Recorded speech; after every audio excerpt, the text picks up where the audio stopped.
नमस्कार, मैं हूं यास्मीन। कंगना रनौत और शिवसेना के बीच की जंग महाराष्ट्र में सियासी रूप ले चुकी है। हर तरफ की खबरों में बस कंगना रनौत का नाम ही चर्चाओं में बना हुआ है। बीएमसी द्वारा कंगना के मणिकर्णिका ऑफिस में तोड़क कार्रवाई ने जिस तरह से तूल पकड़ा है, उस पर अपनी राय रखे बिना या कहें कि महाराष्ट्र सरकार की निंदा किए बिना कोई भी शांत नहीं बैठ पा रहा है। अभिनेता से नेता बने गोरखपुर से सांसद रवि किशन ने कंगना रनौत का पक्ष लेते हुए कहा है कि उन्होंने सच्चाई की ओर अपना एक कदम बढ़ाया है और उनके इस कदम में वो उनके साथ हैं। रवि किशन का कहना है कि सभी को मालूम है कि एक कलाकार को आशियाना बनाने में कितनी मेहनत करनी पड़ती है। मुंबई जैसे शहर में अगर आशियाना बनता है तो उसके लिए बहुत पसीना बहाना पड़ता है। राजनीतिक द्वेष के कारण उस आशियाने को तोड़ा जाना कहीं ना कहीं सत्य को दबाने का प्रयास है।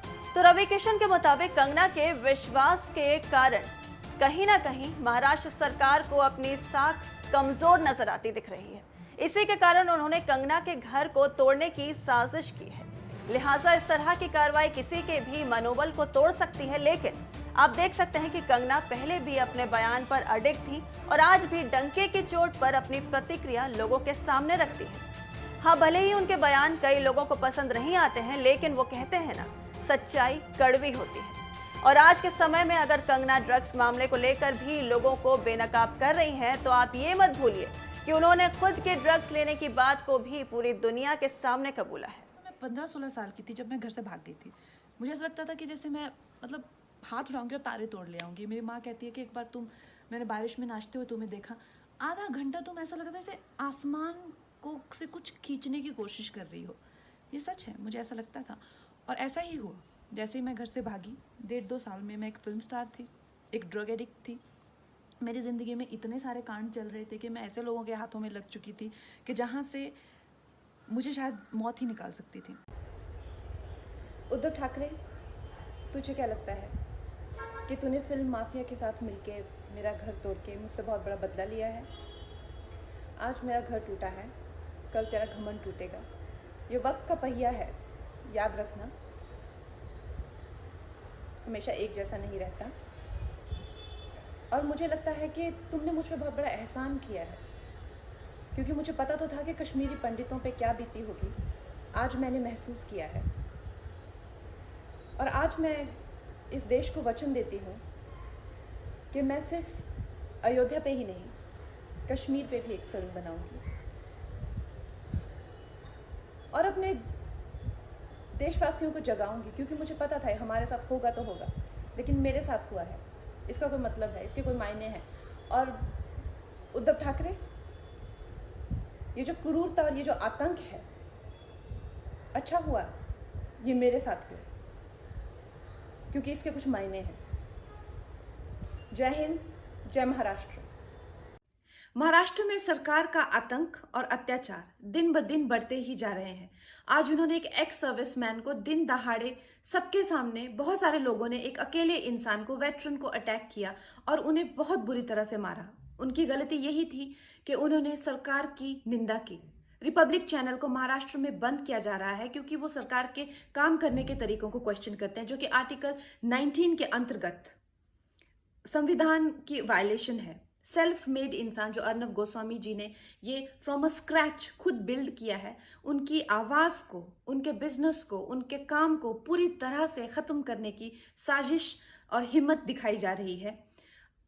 मैं यही चाहती हूँ कि सत्ता और राजनीति से परे यहाँ पे मानव और साधारण मानवीय के हक के चलते केंद्र सरकार इन चीजों में हस्तक्षेप करे और हमारे संवैधानिक अधिकारों को बचाए। जय हिंद।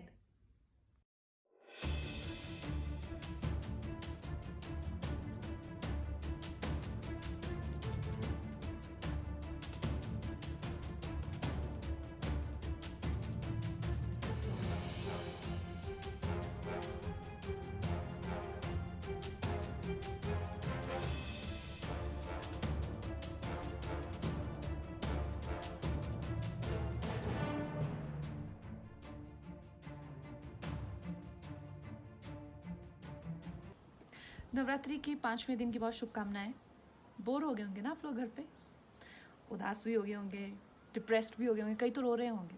अच्छा है, क्योंकि ये वक्त बुरा नहीं है, बुरे वक्त को कभी बुरा मत समझना, बुरा वक्त एक्चुअली में ओनली अच्छा वक्त होता है।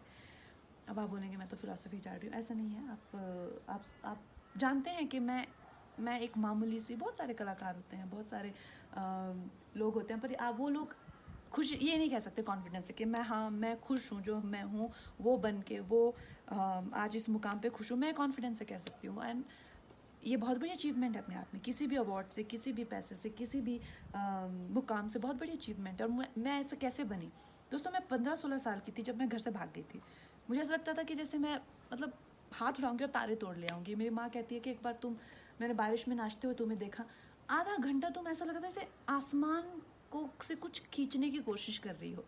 ये सच है, मुझे ऐसा लगता था। और ऐसा ही हुआ, जैसे ही मैं घर से भागी 1.5-2 साल में मैं एक फिल्म स्टार थी, एक ड्रग एडिक्ट थी। मेरी ज़िंदगी में इतने सारे कांड चल रहे थे कि मैं ऐसे लोगों के हाथों में लग चुकी थी कि जहाँ से मुझे शायद मौत ही निकाल सकती थी। ये सब इतना सब डेंजर हो चुका था मेरी लाइफ में जब मैं टीनेजर ही थी अभी। तो सोच लो मैं कितनी खतरनाक हूँ। एनीवे, सो उसके बाद हुआ यूँ कि मेरी ज़िंदगी में एक बहुत अच्छे शख्स आए, मेरे मित्र, जो उस टाइम एक स्ट्रगलिंग फाइट मास्टर थे। तो उन्होंने मुझे योगा मित्रता हुई तो उन्होंने मुझे योगा कराना शुरू किया। एक दिन उन्होंने कहा आंखें बंद करो, आंखें बंद की तो मैं रोना ही ना रुके। तो कहते यार बड़ी अजीब लड़की, आंखें ही नहीं बंद कर सकती, तो मेडिटेशन कैसे करेगी। तो उन्होंने मौका मिलते ही मुझे एक बुक दे दी, राजा योगा। तो उस बुक में प्रोसेसेस हैं बहुत सारे, बहुत अच्छे, और मैंने विवेकानंद जी को अपना गुरु मान लिया। और उन्हीं के गाइडेंस में मैंने अपने आप को बहुत संवारा, क्योंकि मुझे हमेशा से लगता था कि यार ये हैं एक्शंस मेरे। मैंने कभी किसी को अपनी स्थिति के लिए कभी किसी को नहीं सोचा कि यार ये इनकी करतूत है। तो I think that is why I could work on my self. और अगर वो मुकाम मेरी ज़िंदगी में नहीं आता तो शायद मैं भीड़ में घूम जाती, शायद मैं इतने आगे नहीं आ पाती। जो मैंने अपनी विल पावर को डेवलप किया है, अपनी इंटेलेक्ट को शार्प किया है, जो मैंने अपने टैलेंट को संवारा है, जिस तरह से मैंने अपनी ज़िंदगी को संवारा, अपनी इमोशनल हेल्थ को रखा हुआ है, जिस तरह से मैंने अपनी फैमिली हेल्थ को रखा हुआ है, अपने इन्वायरमेंट को रखा हुआ, ये तो मैं कर ही नहीं पाती। तो नामुमकिन ही नहीं था मेरे लिए अगर मुझे स्पिरिचुअल गाइडेंस नहीं मिली होती, गुरुओं का आशीर्वाद नहीं मिला होता। तो इस मुकाम की बड़ी अहमियत है। और जो प्रोसेस मैंने किया था, ब्रह्मचर्य का मैंने सहारा लिया था 2-2.5 साल। उस टाइम पे मैंने एक फ़िल्म की थी फैशन, और मेरी एक बहुत अच्छी मित्र थी अश्विनी देशमुख, आजकल उनसे बात नहीं होती है, पर वो उस टाइम मुंबई मिरर की जर्नलिस्ट थी। तो उन्होंने देखा यार तुम क्या करती हो, सिर्फ सफ़ेद वस्त्र पहनती हो और उबला हुआ खाना खाती हो। तो मैंने उन्हें बताया, तो उन्होंने एक बड़ी भलती सी स्टेटमेंट लिख दी कि कंगना टर्न सेलिब्रेट। तो ब्रह्मचर्य इज़ नॉट अबाउट सेलिब्रेसी और नॉट जस्ट अबाउट सेलिब्रेसी। ब्रह्मचर्य के बहुत अच्छे प्रोसेसेस होते हैं, और उससे जो है आपकी एनर्जी को अगर आपको बिल्कुल अपने हाथों में लेना हो, अगर आपको अपनी लाइफ की जो गाड़ी की ब्रेक है या क्लच है, सब अपने हाथ में, व्हील अपने हाथ में लेना है, you need to do processes like that. And specially अगर आपके पास ऐसी वॉलेटाइल एनर्जी हो। तो दोस्तों कहने का मतलब ये है कि इस वक्त का फ़ायदा उठाइए, बुरा वक्त ही ओनली अच्छा वक्त। और अब 5वें दिन मेरी और रंगोली की एनर्जी भी थोड़ी लो आती जा रही है। क्या कहती हो रंगू? बहुत लो है आज। तो हम इससे ज़्यादा ज्ञान नहीं बांट सकते। कट।